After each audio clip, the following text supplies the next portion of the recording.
Le masque en France, l'outil politique de 2020. Depuis le 11 mai, le masque est obligatoire dans les transports en commun et conseillé pour chacun de nos déplacements. Mais l'utilisation de cet accessoire essentiel aujourd'hui pour lutter contre la propagation du Covid-19 n'a pas toujours été approuvée. Au début de la crise du coronavirus en France, le gouvernement d'Emmanuel Macron ainsi que certains médecins affirmaient que le port du masque n'était pas utile pour se protéger. Cette stratégie a plongé l'État dans un mensonge irrécupérable. Porter un masque est parfaitement inutile à l'heure à laquelle je vous parle. Et vous savez quoi? Moi, je sais pas utiliser un masque. Je pourrais dire, je suis ministre, je me mets un masque. Mais en fait, je sais pas l'utiliser parce que l'utilisation d'un masque, ce sont des gestes techniques précis. Encore aujourd'hui, le gouvernement a du mal à avouer son erreur. Interviewé par BFM TV le 18 mai, le président de la République a répondu à cette fameuse question qui concerne les masques. Est-ce que vous reconnaissez que vous avez commis des erreurs de communication autour de la pénurie des masques, très précisément? Ce que je viens de dire s'applique aussi pour ce sujet. Je pense que beaucoup de choses ont été dites sur ce sujet. J'y suis revenu, le gouvernement. N'ayons pas ce sens. Les choses ont été dites. Les choses ont été gérées. Nous n'avons pas connu la situation. Il y a eu une doctrine restrictive pour ne jamais être en rupture que le gouvernement a prise et qui, je pense, était la bonne.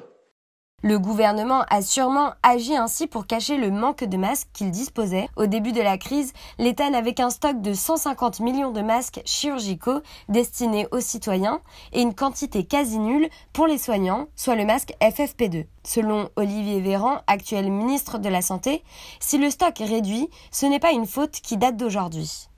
Un pays, hélas, qui n'était pas préparé du point de vue des masques et des équipements de protection à une crise sanitaire en raison d'une décision qui a été prise il y a 9 ans. Si nous avions eu 1 milliard de masques chirurgicaux et 600 millions de masques FFP2 comme c'était le cas en 2010, personne ne parlerait des masques.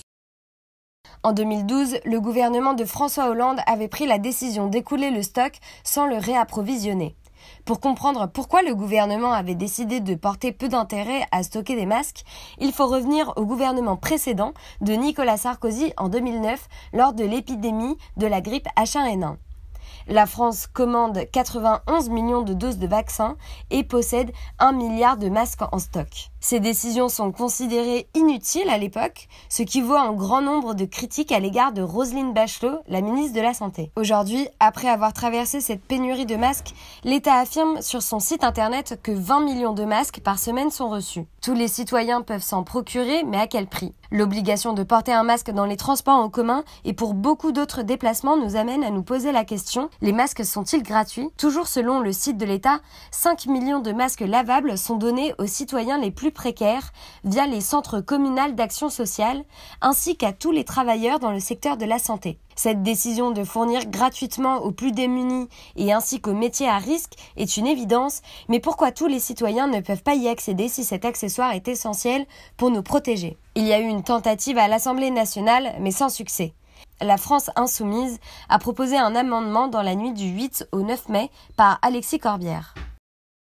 Oui, Madame la Présidente, en allant vite, j'ai compris l'opinion du ministre sur les demandes de rapport, mais il concerne un thème qu'on a beaucoup défendu depuis ce matin par mes collègues Coquerel, Mélenchon et autres, sur la gratuité des masques, qui nous semble être un scandale, tout simplement.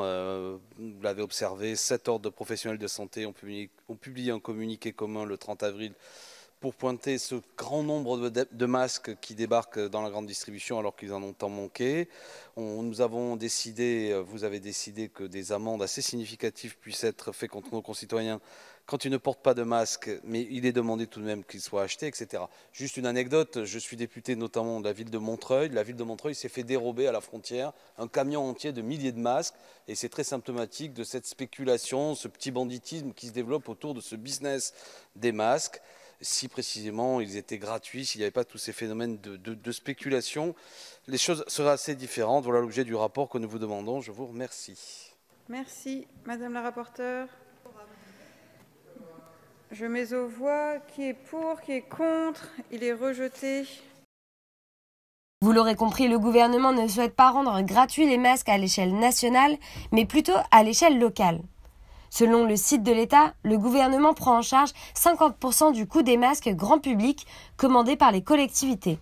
Ainsi, beaucoup de régions ont pu distribuer gratuitement des masques, comme ce fut le cas par la région Île-de-France, assurée par la présidente Valérie Pécresse pour le 11 mai. Avec les maires de l'Île-de-France, a déjà distribué 1 600 000 masques dans plus de 200 gares franciliennes et nous nous apprêtons à renouveler ces opérations autant qu'il le faudra, avec un stock de 4 millions de masques qui seront distribués. 2 millions dès la semaine prochaine dans plus de 400 gares routières, stations la semaine prochaine, grâce aux maires et grâce aussi aux opérateurs que je remercie de nous aider à les distribuer. Il y aura des masques tissus, 1 million qui seront disponibles dès lundi pour les abonnés Navigo. Il y aura des masques chirurgicaux qui seront distribués dans les grandes gares dans lesquelles nous ne pouvons pas nous permettre de créer des files d'attente lundi. Le port du masque n'est pas obligatoire dans les lieux publics, mais une ville a décidé de franchir le cap. À Strasbourg, depuis le 21 mai, de 10h à 20h, les citadins s'exposent à une amende de 38 € si cette règle n'est pas respectée. Dans une interview accordée à France Info, Alain Fontanel, premier adjoint de la ville, explique cet arrêté. On a beaucoup souffert à Strasbourg, on a été longtemps en zone rouge, on a payé le prix fort du Covid, on ne peut pas se permettre un relâchement. Le port du masque, c'est pour accompagner cet effort dans la durée et s'assurer de ne pas revivre ce que l'on a vécu ces dernières semaines. Cette mesure va-t-elle être appliquée dans toutes les villes de France? Le port du masque deviendra-t-il obligatoire sur tout le territoire? Pour le savoir et suivre l'actualité, abonnez-vous à la chaîne YouTube C'est à quel sujet?